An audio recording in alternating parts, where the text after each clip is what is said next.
alegia nola egin ez ekonomia bakarrik zaintzea baizik eta kultura aldetik, ideak aldetik, baloreak, gazte jendia maiatzan azaldu zena nola bideratuz, nola asmatuz.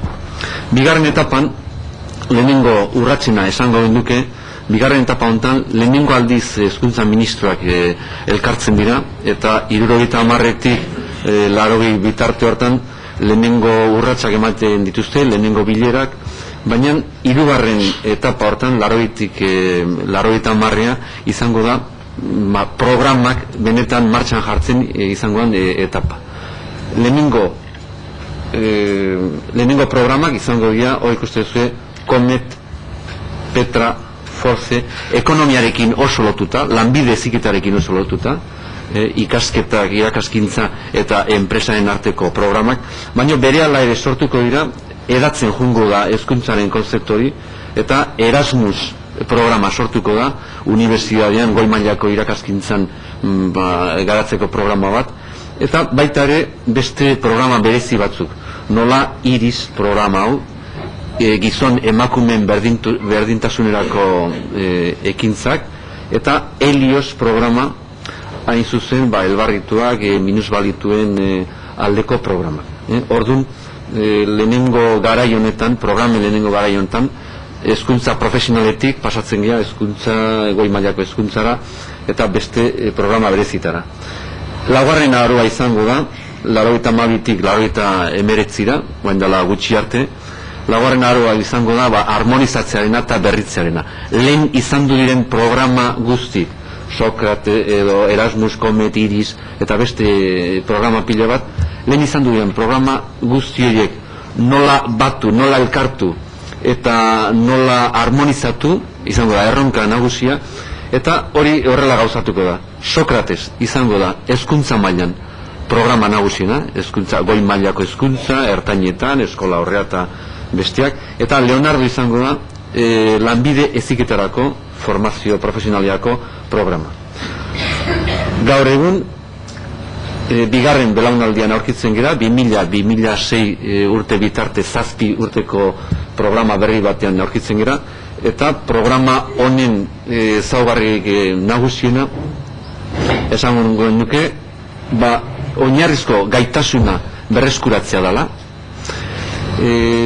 inglesa dela, informatika dela, teknologi berriak direla eta Europako hezkuntza asko aurreratu da, asko aldatu da, baina Europan ere konturatu dira, oraindik ere oinarrizko gaitasun batzuk eskuratu gabe daudela, nolala ikasle guztik ez dutela bere eskolarizazioa ondo bukatzen, frakaso eskolarra handia dela, irakurtzen, idazten eta hori bera ere ez dela ondo lortu. Eta orduan, oinarrizko gaitasun hori berreskuratzea izango da helburu nagusiena. Ondoren hezkuntza programak, Sokratesekin izendatuta, eta lanbide formakuntza Leonardorekin.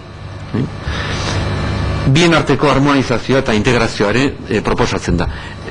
Orain arte edo ordu arte Sokrates bere kontura, Leonardo bere gizara funtzionatu badute ere, bien arteko koordinazio gehiago, konsensu gehiago bilatuko da.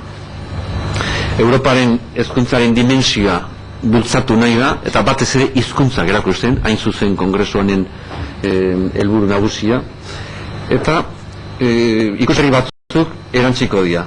Nola da, heziketa iraunkorra, heziketa bizitza osoan zehar enfokatuko da, ez epe labur batean bakarrik, eta beste eratako hezkuntza formak ere bultzatuko dira. Nola da, distantziako heziketa, interneten bidez, bideoak, eta bar. Laburki izateko, 5 bloke nagusi ditugu. Sokrates heziketan, Leonardo lanbide hezkuntzan, gazte programa, gaztei zuzendutako programa bereziak, bolondresak eta animatzaile soziokulturalak eta bar. Eta gero badago, bloke interesgarri bat, hain zuzen, hau nahiko berria dela, Tempus programa, Europako erdi eta ekialderekin loturak eta harremanak estutzeko programa. Eta gero badago bloke haundi bat, hor sartzen dira era guztietako programak, minusbalituak, Amerikarekin egiteko programak edo eskolen arteko sareak. Bueno, gaiari lotuta, gure gaiari lotuta, alegia eleaniztasuna eta Europarekin zerikusi behar duen, esango duke eleaniztasunak baditula 3 iturri berezi Europan. Alde batetik, hizkuntz nagusiak, estatu hizkuntzak, inglesa, frantzesa, espainola, italiera eta bar. Bigarrenetik, badu gutxien erabiltako hizkuntzak, hizkuntz minoritarioak, erregionalak edo, nola nahi erabiliko ditut, hemendik aurrera, erregionalak, euskualdekoak, minoritarioak, gutxiagotuak, horre lesiko ugari dagota. Eta, hirugarrenetik, etorkinek, nomadak, hijitoen eta hizkuntzak. Orduan, 3 iturritatik hartzen du Europak bere eleaniztasunaren egoera. Eta ja horregatzen dizuet, hau Titaniken pelikula bezala, bukaera kontatzen dizuet, nire ustez, azken batean, 3 iturri horiek koordinatuz eta elkar batuz eta elkar harmonizatuz heziketa interkulturalaren bidea hartu behar dutela.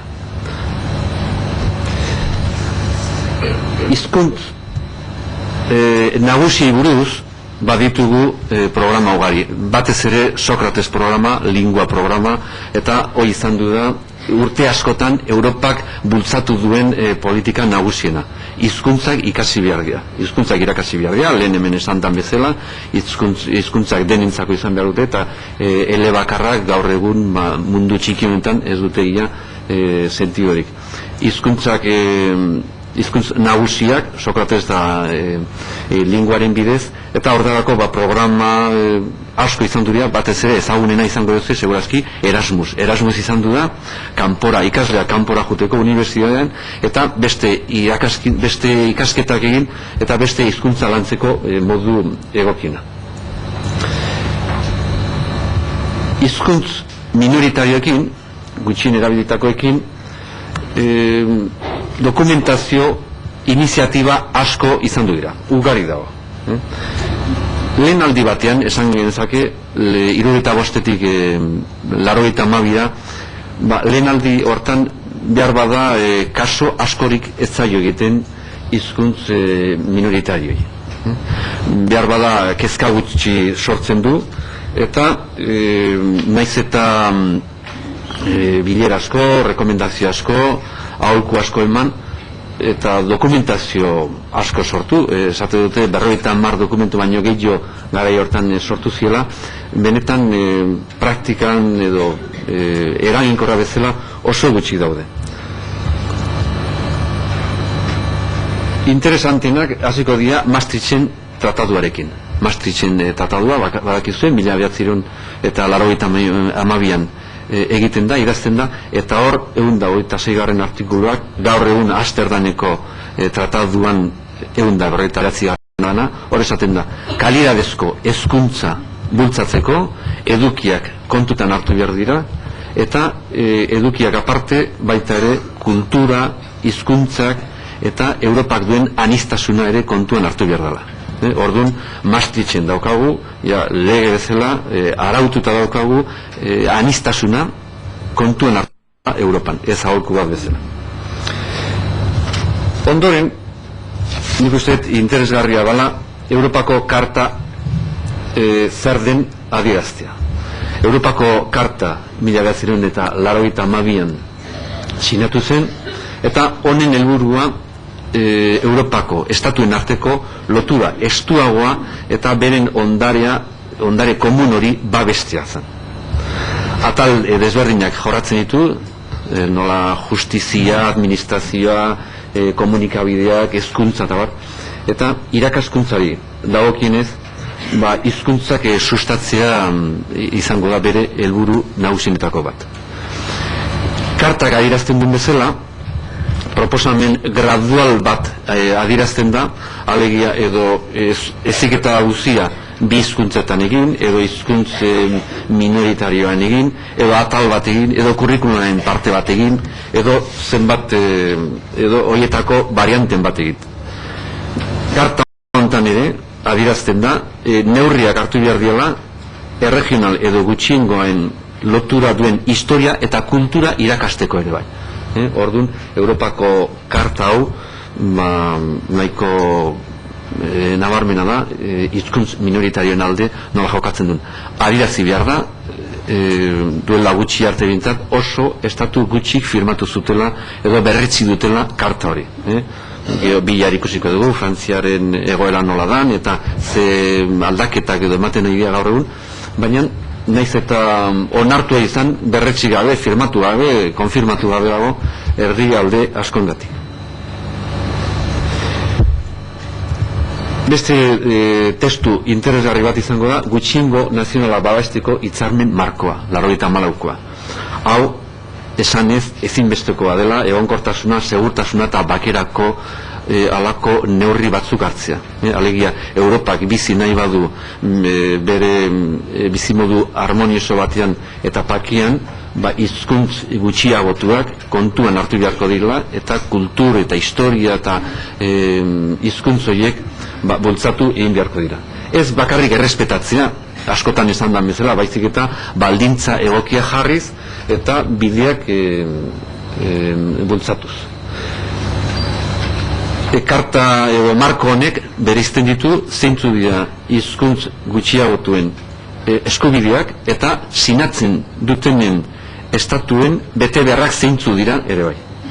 Eta legezko neurriak, hartzen diran legezko neurri horiek, aldiro, EPK, Europako Kontseiluari nola eman beharko zaizkion. Kililia txostena da, 94ko dokumento importante bat. Ikerketa bat egin ondoren, azterketa bat egin ondoren, Europa osoan, Kuipersen 97koaren jarraipena eginez, konklusio garrari batzuetara iristen dira. 300 milioi baino gehiago gaude Europan, horietako 40 milioi baino gehiago hizkuntz gutxiagotutan hitz egiten dugu, eta horren aurrean aholkatzen da, bultzatzen da Europako karta hori sinatzea. Europako karta gogoratu hizkuntz minoritarioen aldeko proposamena zela.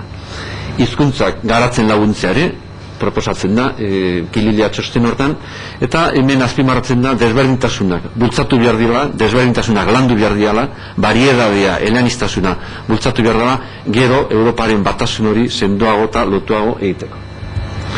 Sokrates programa izango da eginkizun praktiko bat, ekintza iniziatiba praktiko bat, bestia gomendioak, arauak eta dira, eta hemen lehenengo testuen edo lehenengo arauen eta dokumentuen koherentzia lortu nahi du, eta 3 ataletan banatzen du bere eragina edo bere programa osotasuna. Goi mailako irakaskintza, unibertsitatea eta lehen eziketa, bigarren eziketa eta eskola horrea, gure artean eskola ezagutzen dugun mundu hori, eta baita ere inmigranten etorkinen hizkuntza, hijituen hizkuntzak eta hizkuntz minoritarioak ere bai, bigarren atalez, eskolaren mundu hori, eta 3. atal bat izango da zehar lerroak, beste era guztietako iniziatibak sortu daitezkenak edozin herrialdetan. Hizkuntzari lotuta gehien interesatzen zaizkunak dira lingua eta comenius, bi programaiek. Eta hain zuzen comenius barruan, bigarren atalean, eskola atalean, hain zuzen, comenius barruan eratzen da eta hor lantzen dira hizkuntz minoritarioei, etorkinei, bijituei eta buruzko programa guztiak. Euromosaik izango da, 96an egindako ikerketa konparatibo interesgarri bat. Hau, 3 autoren artean osatu zuten, Nelde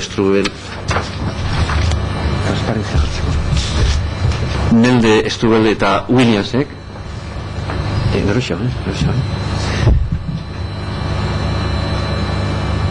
eta hau zuzenean ikusiko dugu, hauek konparatu zituzten Europako 98 inguru, hori inoiz ezakigu ziur, ze hizkuntz minoritarioa konparazio bat jartzeatik Alemania eta Frantzian artean dagoen hizkuntza Suiza eta Alemania artean dagoen hizkuntza batzuk hizkuntza minoritarioa da, alemana, baina alemana bakizu estatu bezala hizkuntz majoritarioa da. Ordu majoritario gutxiagotu eta hori ere behar bada beste diskusio bateako duziko genduke. Dena den, beraiek aztertu zituzten 48 hizkuntz gutxiagotuak edo minoritarioak, edo eskualdekoak, edo regionalak, edo nahi duzen bezala.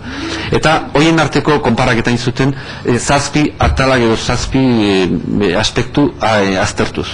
7 aspektu dizidan, familia, komunikabideak, heziketa, administrazioa. Eta aspektu horien arabera, gero ranking bat egin zuten, bakoitzari 4 puntuko gehienez eman zioten, eta ranking horren arabera klasifikatu zituzten 48 hizkuntz minoritarioiek. Hor ikusten dituzue gehienak danak ez dira kabitzen, transparentzia hortan, baina irakusten, eta hemen behar bada, importantena da esatea 5 bloketan zatitu daitezkela 48 hizkuntz minoritarioiek. Lehenengo bloke batean ondotxo xamar dauden hizkuntzak izango lirateke. Behar bada, lehenengo zatia ikusi baiteke. Ondotxo xamar daudenak, behar bada lehenengo 10 edo 12. Eta gero beste bloke batzuk gaizkixiago daudenak eta oso gaizki daudenak azkeneko puntuan. Azpimarratzea, behar bada, azterketa honen ondorioz, zenbat gomendio eta eskaerak gutxiengo hizkuntzak nola landu eta nola bultzatu. Azpimarratzea baita ere, goiko hizkuntzak ikusten badira, ez da ikusteko ientziko zeaten, baina lehenengo 10 artean aurkitzen dira Espainia estatuko 3 hizkuntz regionalak, minoritarioak edo autonomoak. Galegoa, galiziera, katalana eta euskera. Bai, bukatu, eskerrik asko. Bartzelonako deklarazioa, Bartzelonako deklarazioa da beste dokumentu importante bat Europaren politika hizkuntz minoritariei buruz. Deklarazioa gobernuz kanpoko erakundeak eta zenbait elkartek osatuta izango da, eta giza eskubide deklarazio universalean oinarritzen da. Hizkuntza erregionalak, nomadenak, inmigrante, refuxiatu, hijitunak eta defendatzen ditu, hizkuntz minoritario guzti defendatzen ditu, eta hezkuntza maila guztietan landu beharko litzakela, eskola horrean, lehen hezkuntzan eta ertainetan landu beharko litzakela, eta etapa guztietan bai programak landuz, bai ebaluatuz, eta bai ikertzeko baliabideak eta materiala bultzatuz. Nazio Batuen baitan hizkuntzen kontseilu bat osatzea edo sortzea proposatzen dute, eta hizkuntzen kontseilu honek kontrolatuko luke edo babestuko luke benetan hizkuntz minoritarioen eskubideak babesten direla edo gordetzen direla. 2000 urtean sartu dira, eta 2000 urteko dokumentoi garrantzitsuena edo akordiori garrantzitsuena Europar Batasuneko oinarrizko eskubideen karta izango da, Nizan onartu zala, orain dela 6 hilabete, eta Nizako testu honek Europako herrien balore eta eskubide komunak zein diren defenditzen du, eta horien artean kultura eta tradizio desberdinak errespetatu behar dela. 22. artikuluan garbi esaten du Europar Batasunak errespetatu egiten dula kultura, erlijio eta hizkuntz aniztasuna Europan. 2000 urtean ere OEBS-teko deklarazioa, ez harritu hori pronunziatzea zaila egiten bazaizue, OEBS-teko Holandako herri hori. Deklarazio hau naiz eta izen ilun izan, oso importante da baita ere, eta lehengo beste dokumentotan oinarritzen da, ikusten duzuenez, responsabilidadea edo ardura gehitzen dijoa, eta oinarrizko hasierako dokumentotik hasita, gaurko dokumentetaraino erantzunkizuna geota handiago dela esan genezake. Hemen ikusiko duzuenez.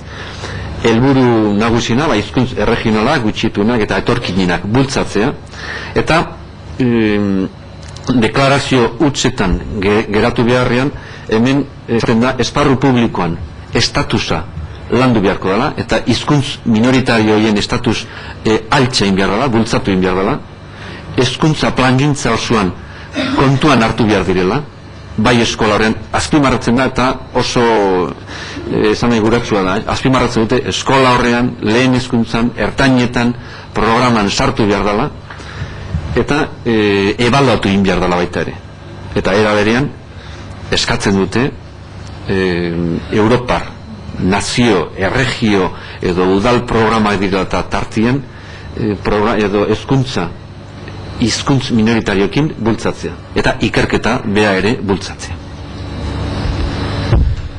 Eta azkenik, gaur horregatik hemen gaude, Europar hizkuntzen urtea, 2001 urtea, eta inzuzen nola gaur goizean dana esplikatu digute, ez dut uste asko mereziunik.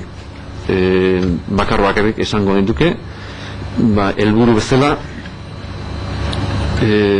hezkuntza arduradunen kontzientzia bultzatzea dela, hizkuntzak eta hizkuntzen aniztasuna kontzientzia bultzatzea dela, ospatu, eleaniztasun hori ospatu, baina ez hori bakarrik, bultza eta motibatu egin behar dela, hizkuntzak eta azkenik hizkuntzak bizitzan zehar ikasteko gai gerela eta hori nolala ere landu egin behar dela, eta kontzientziaz landu eta gero informazioa eta baliabideak eskaini behar direla.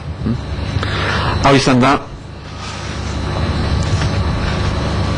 da orain arte sortu diren dokumentua, garaua, gomendioa, rekomendazioa, direktiba, hor dago, terminologia izugarri dago, baina nola baiteko esateko esango duke gorpuz doktrinal bat badagola nahiko lege babes bat edo nahiko lege gorpuz doktrinala, eta ekintza mailan esango duke iniziatiba mailetan, iniziatiba konkretotan Sokrates programa dala bera, iniziatiba sendo bat, hori esan dugu eta nola lan ikusi dugu, eta bigarrena azpimarratu nahi nuke Europako gutxiago erabilitako hizkuntzen bulegoa, hau aspaldin sortua da, 20 urte baino gehiago sortua da, eta hizkuntz gutxiagotuen mailan izan duen eragina oso importantea izan du da. Europako Parlamentuak sortu zuen, diru gehiena batzordetik jasotzen du, eta estatu eta erregien artean laguntza sustatzea edo bultzatzea nahi du. Informazioak eta esperientziak elkartrukatzea du helburu bezala, adituen elkarraldiak bultzatzen ditu, urtero proiektu pila bat finantzatzen ditu, antzan ez gerota diru gutxiago du, eta gerota gehiago hori zuzendun beharko duke, eta proiektu asko finantzatzen ditula, eta proiektuen nagusitasuna gaur egun hezkuntza oroar materiala sortzea, esperientziak bultzatzea, esperientziak elkartrukatzea, mintegiak antolatzea, jardunaldiak eta bar, hau bezalakoa. Eta importante baita ere Mercator proiektua, Mercator sare hori, nun data base, informazio, esperientziak eta jaso daitezke, eta hizkuntz minoritarioei buruz, guria bezala, hor jaso daitezke informazio pila bat. Balantze bezala, hizkuntz gutxituei buruz, esango nuke lege arau eta korpus doktrinala izugarria daukagula, handia, aplikazio mailan gutxiago daukagula, gero estatu bakoitzak badute nola alako neutralizatzeko edo bibuntzeko joera bat, norberak bere hizkuntz nagusia defendituz eta minoritarioei kasu gutxiago eginez, diru laguntzak Bruselasen, askotan Bruselasen diru gehiago lortu daitekela edo eskuratu daitekela, zenbat komunidadetan edo zenbat estatutan baino, eta salbuespen kasu batzuetan, galesera eta euskera. Hau izan du da, bigarren blokea. Nondik dator Europaren elaniztasunaren egoera, hiru iturritik esan dugu.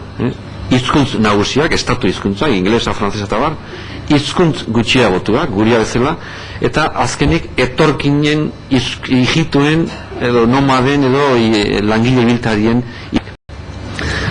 Hau ere oso iturri importantea da, gero eta importanteagoa da, etorkinen egoera, etorkinen etorrera, esango duke, Gaur egun 12 milioi baino gehiago etorkin daude Europan, arabiarra, espainola, hitzeginez eta beste ehundaka hizkuntzak.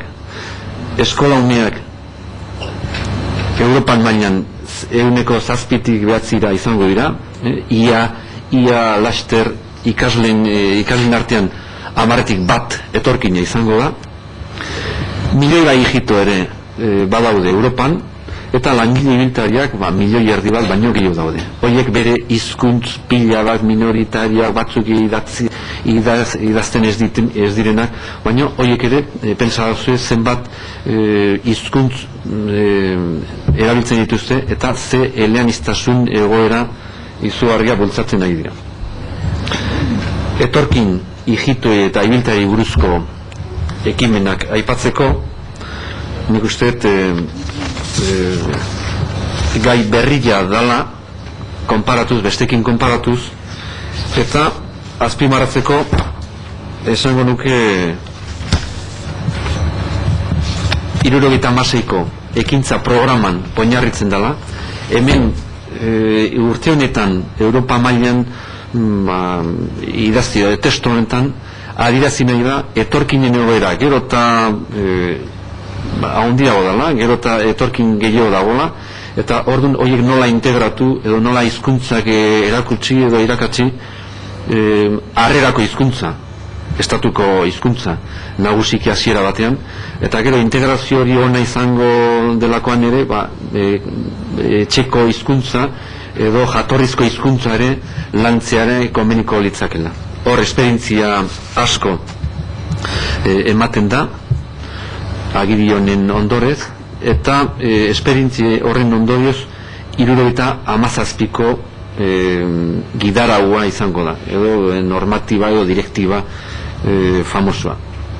Hau da nire ustez etorkinei buruzko dokumentorik interesgarriena, oso laburra, horri bateko besterik ez da, oso laburra, baina oso ondo sintetizatua zer izan behar duen etorkinen heziketa hizkuntzekiko.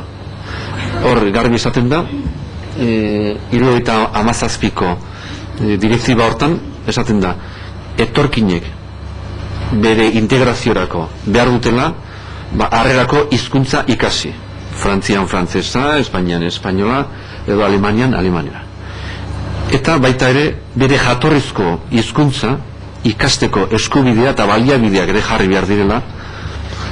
Hemen aipatu behar da, nik komila tartean jarriko dut, egunen batean ere bere jatorrizko herrira itzuliko badira. Hori izan, pentsazue, oain dela 25 urteko asmoa edo 25 urteko balorazioa. Egunen batean bere herrira itzuliko badira baita ere bere jatorrizko hizkuntza ikastea interesgarria edo beharrezkoa izango da. 77ko gidara horretan adierazten da baita ere irakasleen prestakuntza beharrezkoa dela, eta estatuen arteko akordioak eta hitzarmenak beharrezkoa dira. Programa bat esategatik, hizkuntza eta kultura portugesaren programa indarrean dagoela duela ia 20 urte, Portugaleko enbasadak eta Espainiako hezkuntza ministeritzaren arteko hitzarmen baten ondorio izango da. Orduan 77ko akordio edo direktiba hortan adierazten da irakasleen prestakuntza beharrezkoa dela, materiala beharrezkoa dela, eta estatuen arteko koordinakuntza eta lana beharrezkoa dela. Agiri hortan hor esaten dira ere oso gauza garrantzitsuak. Alegia, 5 urtetik behin balantze bat egingo dela, ebaluaketa bat egingo dela, eta horren ondorioz ze balorazio egiten den eta ze neurri hartuko diren hori aprobatu egiten da. 88an egiten da lehenengo balantze bat, lehenengo txosten argitaratze dute, eta txosten hortan balantzea ez da oso baikorra izango.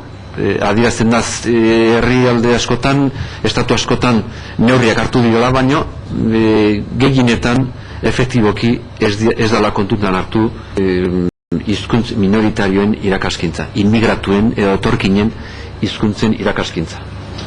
94an Sokrates programa indarrean jarriko da, eta horrek suposatzen du programa eta dirua eta baliabidea jarriko diela etorkinen hizkuntzak lantzeko era ofizial batera, era orokor batera. 85an bigarren txosten argitaratuko da, Europako elkarteak eginda, alegia, ze balantze egiten da 77an emandako agiri horren ondorez. Eta hemen ja gauzak aldatu dira erabat.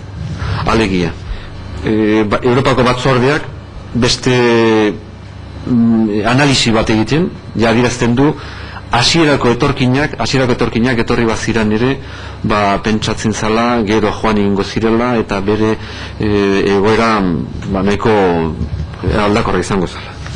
Baina, gero, 70etik aurrera, egoera erabat aldatu egindala, eta etorkinak Europan gelditzeko asmoa garbi adierazi dutela, eta oso etorkin gutxi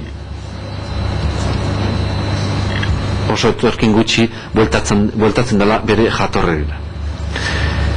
Eta azkenik 80 eta 90ko urte hauetan Europan azpimarratu dute etorkinak gehiengo batean ez direla bere jatorrira itzuliko, eta etorkinak kultur diferenteak, ideologi diferenteak, erlijio diferenteak, hizkuntz eta kultur minoritarioak eta elkarrekin bizitzeko programa berrik edo asmo berrik edo ikuspegi berrik bultzatu beharra daudela. Orduan, nik uste gaur egun azkeneko fase honetan esan dezakela ez dela 77ko direktiba horren ondoren ez dela bakarrik etorkinen hizkuntza lantzea proposatzen, baizik eta etorkinen hizkuntza landu eta nola integratu eta europarrak, etorkinak, idea, kultura, erlijio eta era guztietako ikasle guztiak elkarrekin nola bizi, hori dela Europak gaur duen erronkarik nagusiena.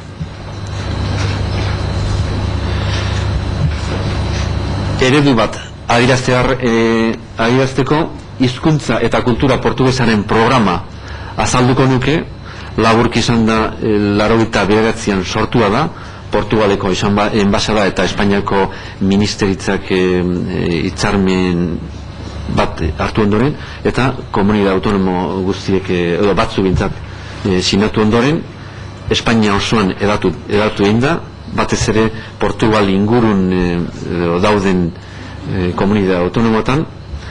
Gaur egun 6.000 ikasle baino gehiago babesten ditu Espainian zehar, 6.000 ikasle baino gehiago daude hizkuntz eta kultura portugesaren programa hartan sartuta. Horietako 1.500 dira portugesak jatorriz, eta beste 4.500 dira jatorriz beste eratakoak, ez portugesak. Urtero irakasleen prestakuntza egiten da, oso programa landuta dago eta materialare sortuta dute, liburua, amigos deitzen dan hori erabiltzen dute, eta hau izango da nire ustez 77ko gidarago horren adierazgarririk garrantzitsuena, hizkuntza eta kultura portugesaren programa. Ez da denbora askoz gehiago dugun. Eta bukatzeko Europan ematen diren eredu batzuk adierazi nahi dituzke.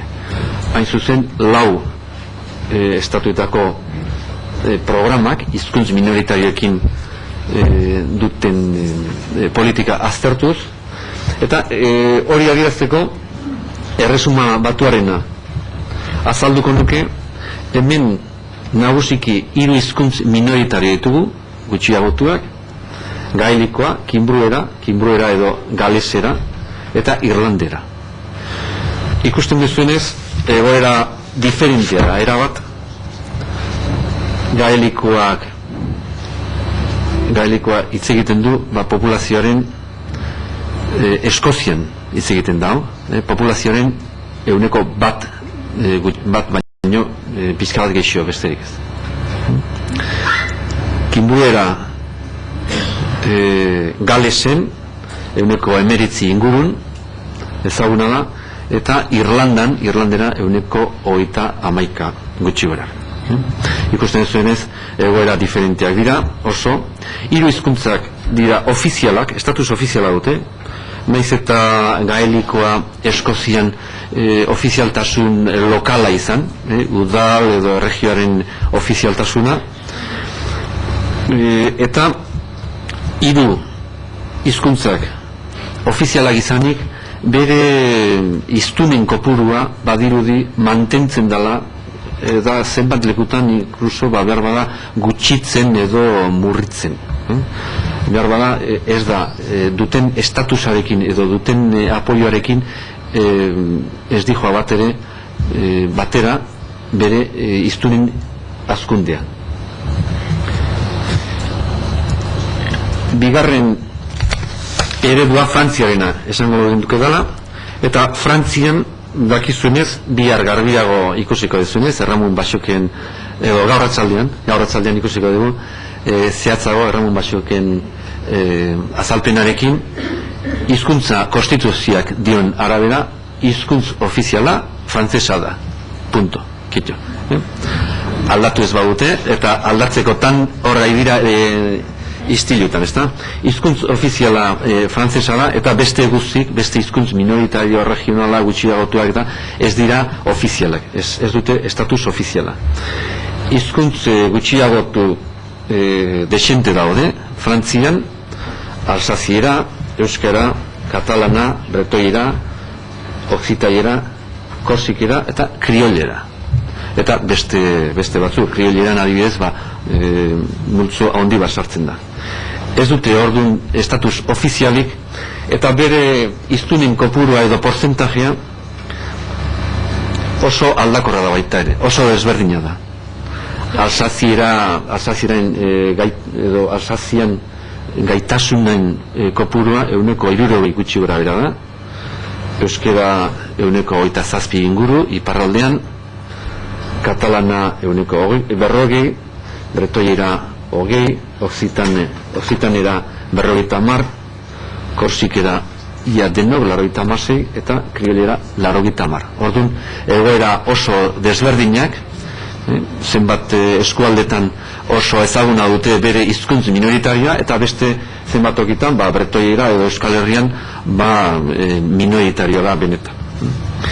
Egoera esan beharko genduke irakaskintzai dagokienez, egoera oso diferentea da. Zenbat lekutan ofiziala ez da, baina zenbat leixonin degeak, legearen arabera, leixon degea 1950an emana, eta lege horren arabera, nahiz eta ez ofiziala izan, hizkuntz minoritarioak edo regionalak irakatsi daitezke, edo toleratuak edo onartu eta horren arabera zenbat lekutan, zenbat eskualdetan gehiago egiten da, eta beste batzutan gutxiago. Desberdintasun handia daude, leku batzutan eskola horrean lehen hezkuntzan, ertainetan eta unibertsitatean ere ematen da, ofizialki, ez ofizialki, baina era sendo batean, eta beste leku batzutan bigarren hizkuntza bezala, aukerako hizkuntza bezala, eta horrela ematen da. Laguntza gutxi dutela esango genduke, baina behar bada Erresuma Batuaren aurkako egoera azalduz, laguntza gutxi izanik hiztunen kopurua goraka dijoa, poliki baino goraka dijoa, eta estatusa, prestigioa ere goraka dijoa. Hirugarren eredu bat Suizarena izango da, hau berez oso eredu bitxia da, Suiza bakizu inguratuta dagoela, Frantzia, Alemania, Italia, Austria, Liechtenstein, eta horren ondorioz 4 hizkuntz ofizialak daude, alemana, frantzesa, italiera, eta beste hizkuntz minoritario bat erromantxea. Kantoi ez osatuta dago, kantoi asko daude, 26, eta kantoi bakoitzaren arabera bere hizkuntz ofizialtasuna eta hizkuntz eta eziketa diferente egiten da. Kantoi batzuk elebidunak dira, beste batzuk elebakarrak, beste batzuk 3 eledunak, batzutan 4 ere, hitz egiten da eta erabiltzen da. Irakaskintza ofizialki hizkuntz ofizialen arabera egiten da. Orduan, leku batzutan ofizialtasuna bikoa, hirukoa edo batekoa izango da. Zenbago eta honi buruz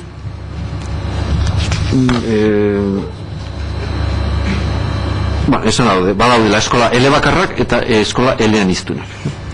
Eta azkenik Espainiaren ejemploa jarri beharko duke bukatzeko. Hemen ikusi dezakezunez katalana, euskera eta galiziera dira hiru hizkuntz minoritarien artean nagusienak. Katalana eta bere varianteak Balearretan eta Valentzian nola erabiltzen da ikusiko dugu. Euskera gure komunitate autonomoan, Nafarroan eta Iparraldean, eta azkenik Galizian. Laburki esan da, berdez, eta berde ondo ikusten den, berdea eta hori ja, berdez adierazten da ulertzen dutenak, elebidun pasiboak direnak, elebidun pasiboak. Ulertzen dutenak, Espainia osoan hizkuntz minoritari buruz, ia 80 ingurun, esan genezake dagoela porzentajea. 80 ingurun. Bai katalanez, valentziarrez, balearrez edo galizieraz, 80 ingurun. Eta ulertzeaz gain hitz egitea edo erabiltzea 70 inguru media bat eginez aterako ginduke. Media hortatik oso aparte gelditzen dira euskera Euskal Herriko komunitate autonoman, erkidego autonoman, Nafarroan eta Ipar Euskal Herria.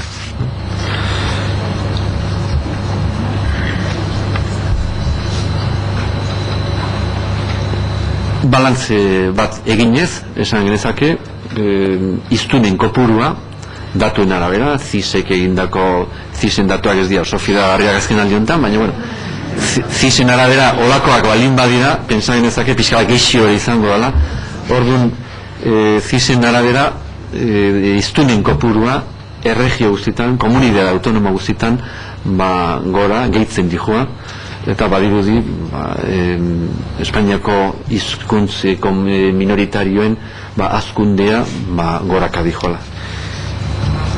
Bukatzeko esango nuke, eta hau da Titaniken bukaera berriro, esango dizueke nire ustez Europaren eleaniztasunaren egoera hau hiru iturretatik edaten dula, hiru iturretatik sortzen dela, hain zuzen hizkuntz nagusiak alde batetik, beste aldetik hizkuntz minoritario edo gutxiagotuak, eta hirugarren iturria, etorkinen iturria, langile ibiltarien, nomadak eta horietatik. Hiru hizkuntz horietatik, hiru hizkuntz mota horietatik badirudi hizkuntz kultur aniztasuna eta hizkuntz aniztasuna bultzatzeko dela premirik handina. Nola uztartu, nola elkartu, nola harmonizatu, hainbeste hizkuntz erauzitakoa, nagusiak, minoritakoak, etorkinenak, nola uztartu eta nola osatu programa sendo, koherente eta harmonizatu bat. Mil esker.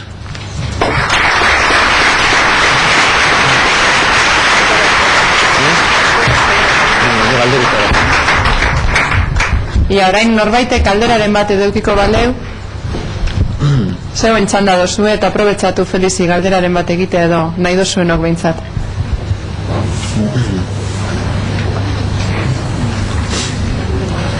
Argi itxi dozuz gauzak antza, Feliz, ez daukazu galderarik. Danak argi behar, Bueno, gero ingo dugu legen errepaso bat. Bueno, orduan bertan moztuko dugu, orain ordu batetan hasiko da urrengo espare bat minutu deitzen.